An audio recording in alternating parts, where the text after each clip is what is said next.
Platform liability জন্য বাংলাদেশে personal data protection আইন নেই, এটা একটা সীমাবদ্ধতা, আমরা এটা নিয়ে কাজ করছি। আর দ্বিতীয় যে বিষয়টা, আসলে সরকারের প্ল্যাটফর্মে গিয়ে কন্টেন্ট রিমুভ করে দেওয়ার ক্ষমতা সরকারের নেই। আমরা বিটিআরসির মাধ্যমে প্ল্যাটফর্মগুলোকে এই বিষয়টা জানিয়েছি, কিন্তু আমরা তাদের সহযোগিতার প্রত্যাশায় রয়েছি।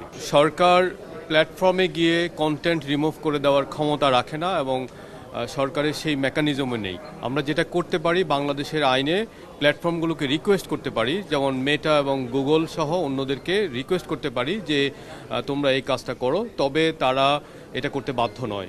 এখনো পর্যন্ত বাংলাদেশের কোনো আইনে তারা বাধ্যবাধকতা নেই। কোনো পেজের বিপরীতে আমরা স্পষ্টভাবে করিনি, তবে স্বাভাবিকভাবে বাংলাদেশের প্রজ্ঞাপন যেটা বলা হয়েছে যে এরা সন্ত্রাসী সংগঠন এবং এদের পেজগুলোকে টেক ডাউন করার ব্যাপারে জানানো হয়েছে, কিন্তু আমরা তাদের মতামতের রেসপন্সের অপেক্ষা করছি। ইন্টারনেট বন্ধ করার ঘটনাটা সর্বৈব মিথ্যা।